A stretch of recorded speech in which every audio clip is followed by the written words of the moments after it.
Well, hello.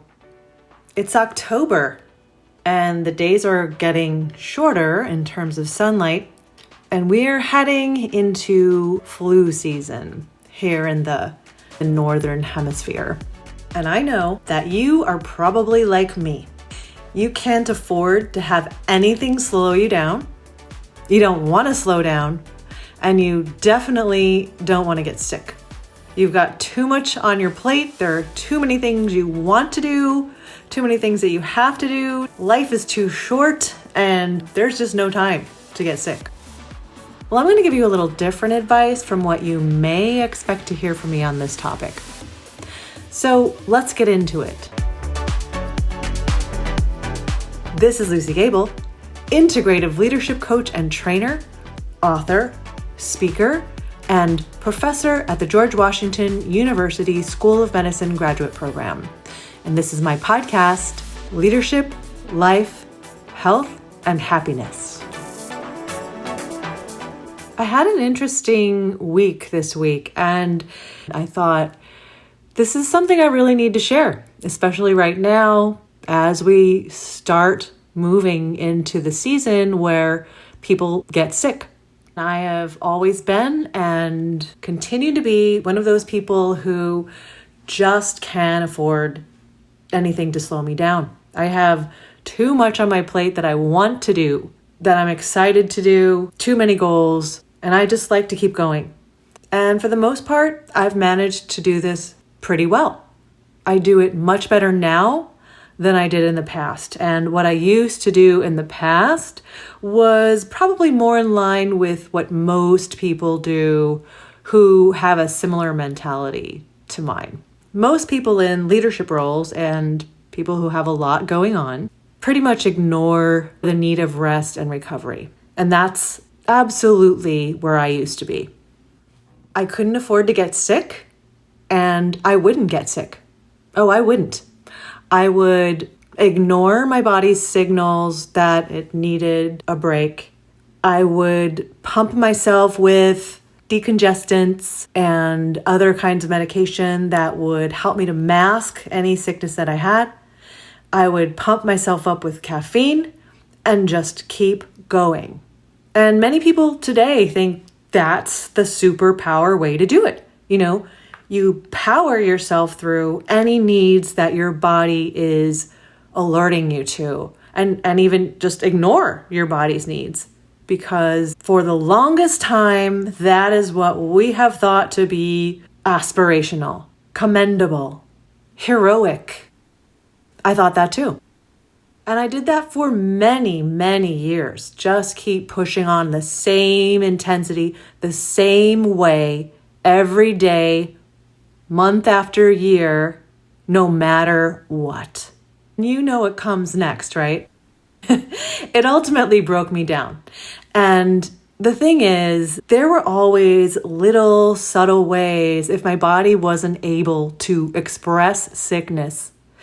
I would have some weird, random problem with, my skin or my mouth or my eyes. Of course, there are things like migraine headaches and serious tension in the muscles that just doesn't go away no matter how much you get massaged or acupuncture, etc. So my body was saying, hey, I need to release this stuff. You're not letting me show up the way that I need to, and you're obviously not taking care of me when I'm down and needing a little extra energy. So you're still going to have a problem here. It's just not going to come out the way you thought it would in the form of a cold or a flu. Here I was extremely fit. I work out very hard, and I'm extremely diligent about eating healthily. And there are many other things I do to keep myself on top of my performance. In grad school, I got mono and no one else around me had mono. And then further on in my career, I would catch some kind of major sickness that would put me down for a significant amount of time. No one else around me had it though. And it's the kind of thing where you would know if there was some kind of this sickness going around. That was a clue to me that something was breaking down in my body. What I know now that I didn't know then was that by not taking care of my body when it was asking for a little extra care in the small events that would go on during the regular pace of life, that would lead to a buildup of stress that would come out in much bigger illnesses later on. Luckily, I went back to school and I studied the physiology of the body and prevention of illness. And what I got there was something that may be surprising to you, that we can create illness. We create what the medical profession calls a smoldering fire. That is when we have something going on with our health and it's under the radar, it's smoldering. It's not a big fire, it's not giant flames, but it's there and we're just ignoring it. So by the time it becomes a giant multiple alarm fire, it's been happening below the surface for years and years, and we've done significant damage. The good news is you can prevent that from happening. We also want to get used to listening to our body's signals that are telling us it needs a little extra care. I can give a little story about what happened to me last week, so I can give you an example of what I do in these situations and where I've ended up today to be in even higher levels of performance than I knew how to 10, 15, 20 years ago. Now's probably a good time for me to tell you that there are two kinds of stress. The one kind of stress is the one you're most familiar with. It's negative stress. Stress that puts you in the fight, flight, freeze mode. There's another kind of stress though. It's called eustress, and that's positive stress.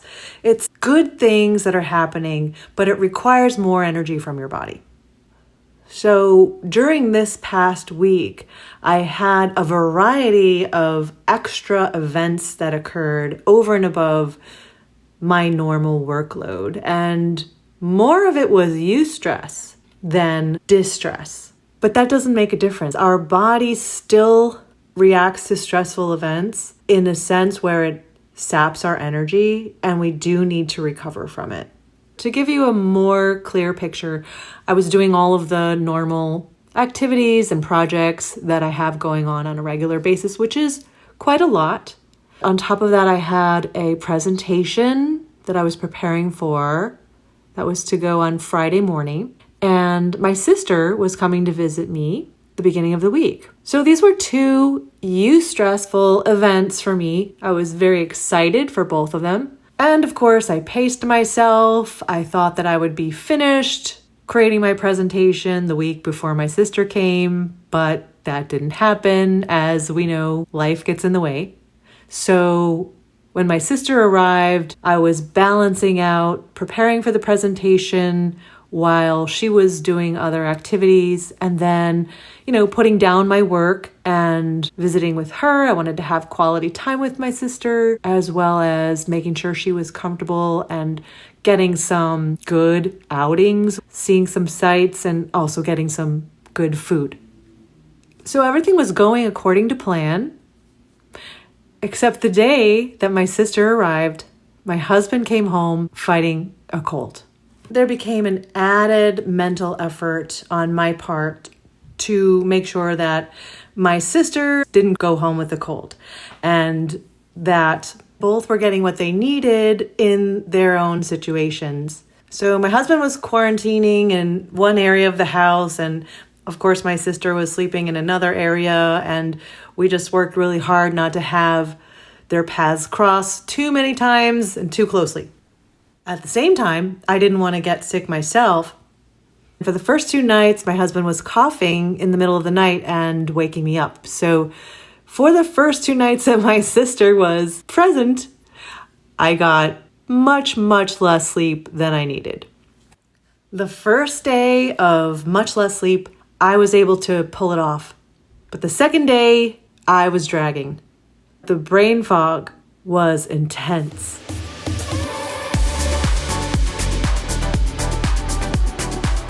Come the weekend, my sister has gone home. We've had a great time. My presentation is finished. It was a success. And my husband and I are back to regular weekend activities, and I still wasn't sick. So by Sunday, you would think, okay, I've had a few days of my normal sleep patterns. I've gotten through all of my big events. Everything should be back to normal, right? Except it wasn't. On Sunday, I felt the worst. I couldn't muster up the energy to do my regular workout. I didn't want to do anything. And that's not like me. It's not like me to not want to do anything. My brain wasn't working at 100% either on Sunday. I found myself, thinking, even though I'm sitting around here, I should be writing something. I should be thinking of what comes next on this or that project. Our brain needs energy, just like our body does. In fact, what research is showing now is that our brain uses 20% of the calories that we use. And that is very disproportionate because our brain is about 3 pounds. That's not 20% of your body weight. That's a lot less than 20% of your body weight. So our brains use a lot of calories. They need energy. Fighting a cold takes significant energy too. Luckily, my husband kept saying, you're probably fighting this cold. It's okay to take a break. We can't be going 110% all the time. It's true. We shouldn't. We are human beings that need to be cyclical. We need ups and downs. Our energy rises and falls, and ideally, we go with that because that's how our body is the most healthy. So Sunday, I gave my body what it was asking for. I slept more. I didn't exercise. I didn't force my brain to solve problems and think of new ideas and be creative. And I even ate more because I was feeling hungrier. No, I didn't eat more chips and ice cream and cookies. I just ate more healthy food. Oh, and I also started taking zinc to help my immune system fight the cold germs. And today is Monday, and I'm pretty much 90% back.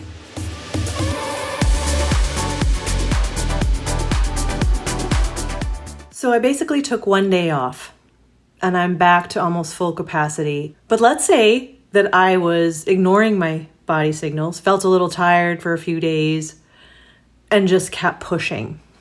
Then I would have gotten sick because the immune system would have been down, and I would have then been stuck dealing with a cold, which basically lasts 5 to 10 days. It would have reduced my productivity and my energy, my ability to perform optimally for that long. And of course, much more misery, right?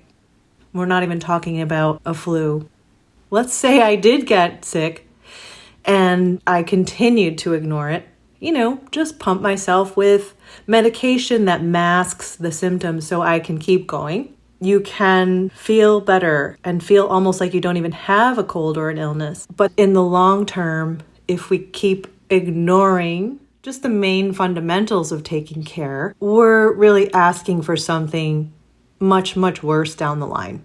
We're participating in igniting that smoldering fire that burns for quite a number of years before it explodes in some other way later in life. So coming back around, how would you do this year differently to keep yourself in high performance mode? How could you do things a little bit differently to prevent yourself from catching colds and the flu? And if you did catch something, have the minimal days affected. And let's be honest, we're not just talking about performing, we're talking about feeling good. When we feel optimal, we are optimal. There are two areas that we as leaders need to be strong in. One is in taking care of ourselves, and the other one is in taking care of others so that we can move forward as fast as we want, as big as we want, have the impact on the world that we want to have, and also have the most satisfying and enjoyable life that we can have. And it really helps to have a group of people around you who support you in taking care of yourself so that you can be the best that you can be. It's so powerful to have that support, like my husband was for me this weekend. And that's one of the many reasons why I'm putting together a leadership program that's going to be coming out late January. I'm going to get together a group of like-minded individuals who will be supported in their efforts to be a different kind of leader.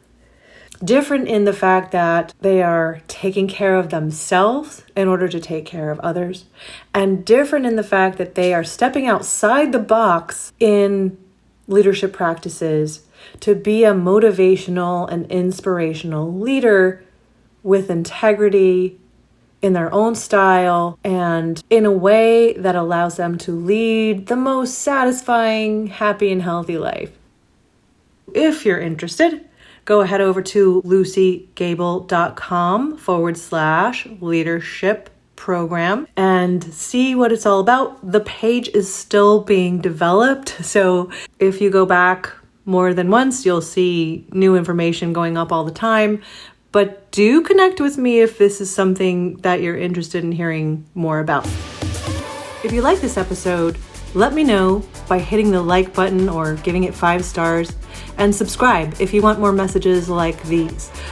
And comment to let me know what you'd like to hear about next. I love hearing from my listeners. This is Luci Gabel. Talk to you next time.